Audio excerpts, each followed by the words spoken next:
You know, I think it is, though, amazing that NVIDIA is not down more.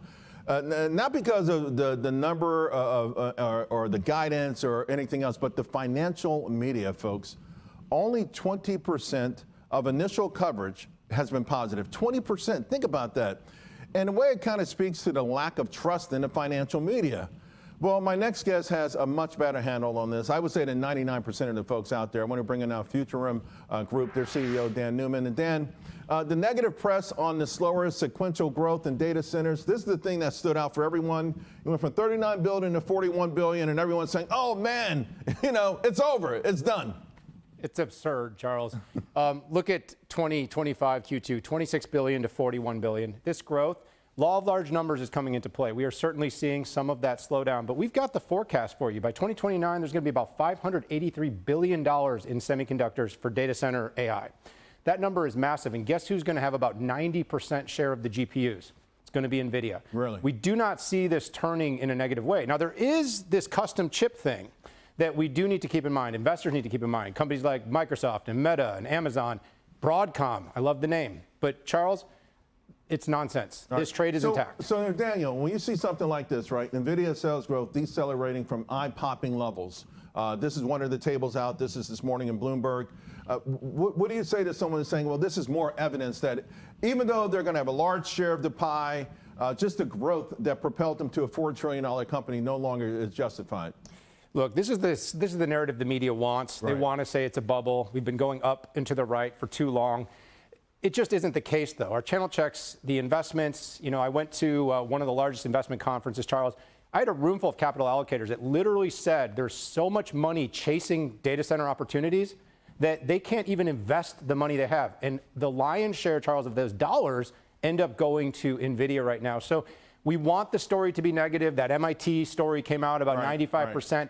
It's early. In fact, people are saying it's the third inning. I don't think the game's even started. What's so funny, Daniel, about that? If you read the story, it was not a bad story. It was just saying that the enterprises have to learn how to incorporate it. It wasn't saying that they've incorporated properly and they just only 5% made money on it. We struggle to get past headlines. So Goldman did say, hey, listen, it's a buy, and they talk about Blackwell and Rubin being on track. All right, so I want to get your thoughts on that. Also, the China angle. Maybe a watered-down version of Blackwell going to China? I think it will happen. I do think there's going to be this constant, churn with the geopolitical landscape with China. We're seeing it. We're hearing it. I spoke to CFO Colette Kress yesterday. And she didn't share anything that she didn't share on the record. But basically, when we had the conversation, it's very fluid. You heard they were very conservative in their guidance, Charles. They did say, though, that there's $2 to $5 billion this quarter. But the bigger thing is if Blackwell lands, that opportunity is much more significant. And right now it's a $0 call option because they're claiming it's going to be zero in the next quarter. All right. So I want to shift gears here because the Futurum 15, you guys put this out. How long ago did you put that out? It's been about 3 months. About 3 months. We'll be updating. You guys are killing it already. And I'm going to show the audience. Yesterday, one of your stocks is Mungo, right? And the reason I put this up, for those who don't understand, Blazing Saddles is one of the top 10 movies in history. That was one of the main characters, Mungo. I don't know if that's what they named the company after, but that's the way the stock looked yesterday. It was a beast. It's up again today. How did you guys, it does speak to opportunities, not just in NVIDIA, but outside. This whole fourth industrial revolution is the real deal. Yeah, there's two trends, though. There is the AI is eating software. And then there are the SaaS companies that are going to still be very successful.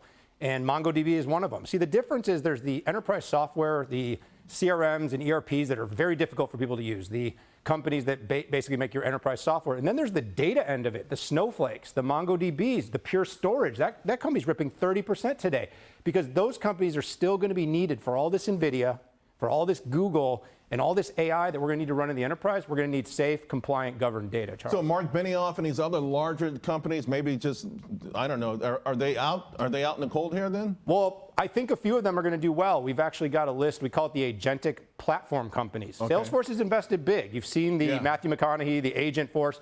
I think Bill McDermott and ServiceNow are going to do well. But I do think some of the smaller ones, I predict somewhere around a third to half of SaaS companies today will either be acquired or they won't exist in about 3 years. Yeah, well, it sounds like a lot of opportunity if you know what you're doing and you know what you're doing. My man, I've been wanting you on the show for a long time. Thank you very much.